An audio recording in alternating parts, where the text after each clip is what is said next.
but there's a lot of moving parts to this thing.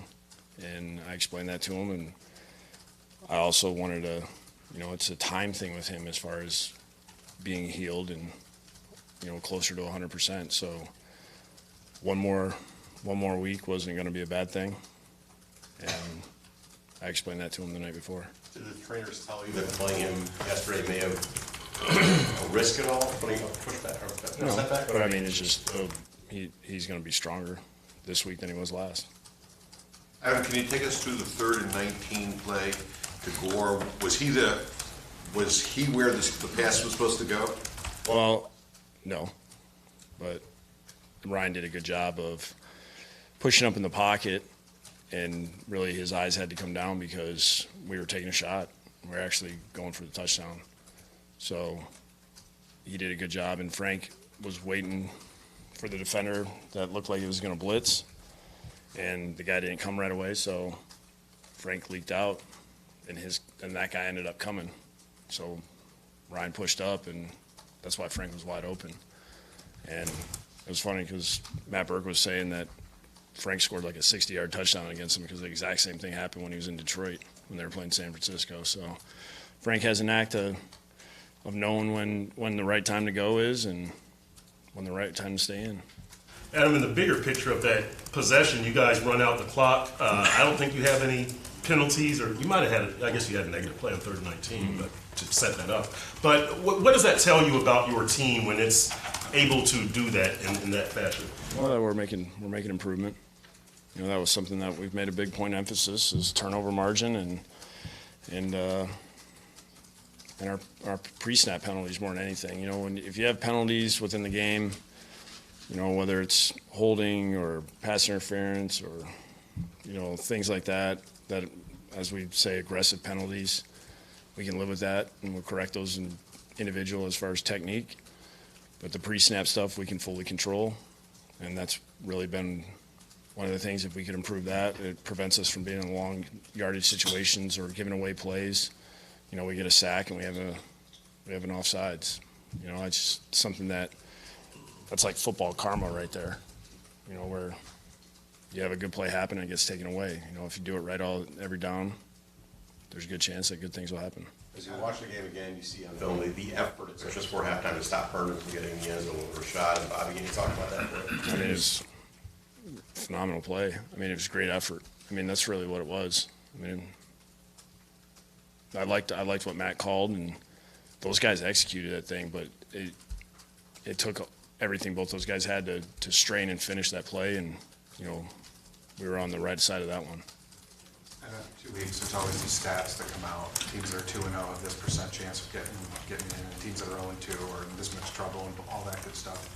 Just the kind of team that you have to caution that, you have to warn them against that. It's only been 2 games, or do you have to address that with these guys at all, do you think? I mean, not really. We've talked about it so much leading up to this that everything that's said outside our building is irrelevant. And the only thing that matters is this week. I mean, it's the truth. I've been 6-0 and not made the playoffs. I mean, it doesn't matter. I mean, you got to play every week. You got to reset it every week. You got to work to get better. Try not to be a team that's up and down. Trying to be consistent. You're going to lose games in this league. That's why there's only been one undefeated team that's ever won it all, and another team didn't win the last game. So nobody really cares about it if you won them all. You don't win the last one, nobody cares. What year was that? You were 6-0 and didn't make the playoffs? 09. Adam, I'm sure every coach everywhere emphasizes turnover margin. Was that really something you all emphasized more this offseason than the previous? It was. Yeah, because we work on it every day, whether it's ball security or tackling or turnover drill. And we've carved out time in our practice to say this is how important it is. We're going to work on it every day.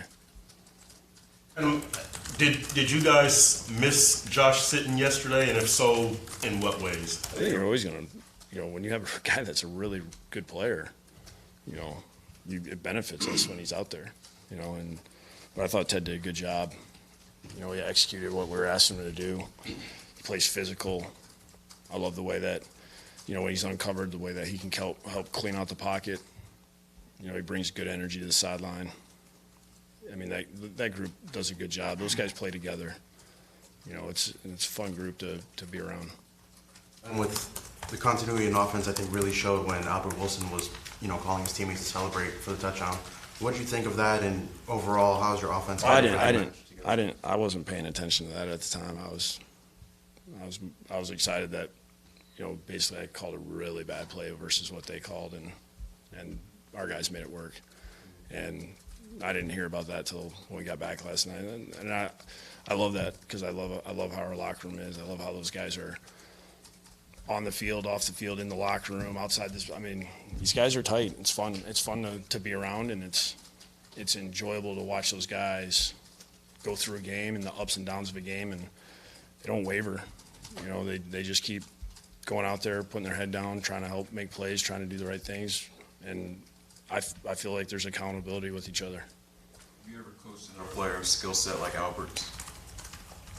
No, I think I've been around a few guys over my time that were similar, but I don't think as dynamic as what he is, because he's legitimately a guy that he's almost built like a running back, but he plays like a wide receiver as far as when he's running routes. I guess, as a play caller. Oh, I love it. I mean, Yeah, exactly. no, I mean, it's just, there's no limit. I mean, of all the things we can do, it's like you can go watch some really good stuff, and people would be like, you can't do that. You can do whatever. I mean, because he can do everything. And Cordray Tankersley was inactive. Cornell Armstrong was out there playing special teams. Cordray, does he not offer enough on special teams, or I think it's just one of those spots where it's, there's a chance that could just keep going back and forth. That happens sometimes. If you don't do as well one game, the next guy gets a shot, and then you just kind of evaluate that, and then go back and start over the next week, and then challenge those guys in practice, and basically say, hey, best guy gets a dress. I mean, that's just what it is. It's competition. I think he's making a lot of strides at corner. We just need him to get a little better at special teams, which is, something that's fairly new to him, over the last 2 years. And the good thing is I like our depth at that position. So, I mean, the fact that we got multiple guys that could be active or inactive, that's a positive. Adam, you guys, it's early, but on top of the AFC East, is that something that you think your team can maintain a mindset of, or want them to have that mindset? I mean, if you ask half these guys, they probably don't even know. They don't care. I mean, it doesn't mean anything. The division stuff right now is irrelevant. I mean, we're focused on, they're going to get things corrected from yesterday, and then we'll turn our attention on Wednesday to the next team, and that's what our focus is going to be. No one cares what you're doing right now. I mean, when it's December and it's really coming down to the end, and you may need to. I mean, half the time you don't even care then. You're just playing games and you're trying to win them all. What are you seeing out of Matt Hawk, and how important has he been in winning the field position battle, keeping the opposition inside their own 20? Yeah, that was one of our, that was a big point for us this week, was flipping the field, and he's a big part of that, and he's done an outstanding job. I think what do you have, 6 punts, and 5 of them were inside the 20. I mean, that's phenomenal. I mean, to make, a rookie quarterback, make him drive 80-plus yards every time, in a second game, that's what you want to do. You want to try to put that kind of pressure on him, and I'm sure next time we see him, he's going to be that much better as far as the quarterback goes. So might have to change our game, our approach to that. So I think with what we asked them to do and what we asked the offense to do and the defense to do, I thought we played good complementary football for the most part. I still think there's some things we need to. I'd rather not go let up a touchdown, fumble. That's kind of one of those ones that was not complementary football. So, but then Xavier did a great job of getting that interception, so that helped us. Small sample size, obviously, just the 2 games in, but after 20 months off or whatever it was, has Ryan's accuracy surprised you? How sharp he's been? No, I mean, that's how he's always. I mean, as maybe it's been too long. I don't know. It seemed like it was a long time ago, but I always felt like he was that way. He does a good job. He makes sure that we complete the ones that when they're open. His accuracy down the field's probably one of the better ones in the league, which I love saying, considering that I was told you can't throw the deep ball. So I always like bringing that up. But he's doing a good job. He's being efficient in the short passing game, and there's some things that we got to clean up, and we will. And I think the more he plays, he'll get in the rhythm. Will just get better and better. I think he's really enjoying playing with that group of wide receivers and tight ends and running backs, and those guys are all feeding off each other. Guys in the locker room talked about feeling like they're building some special here, but still not, still have room to go to fulfill, I guess, that finished product. How far do you feel like you guys are? It's going to take all year. I mean, really, that's what you're working for. You're just trying to avoid peaks and valleys. You just don't want to have extreme highs and then you're down and then you're back up. Then you want to just keep climbing and just getting better and better every week. And you want to put out the right product on the field where you feel like you're improving. It may not always result in a win, but you see on tape, because when you start playing really good teams that are elite, it's 50-50 sometimes. You have to do everything you can to put yourself in position to win it in the end, because a lot of times in this league, it comes down to the last drive.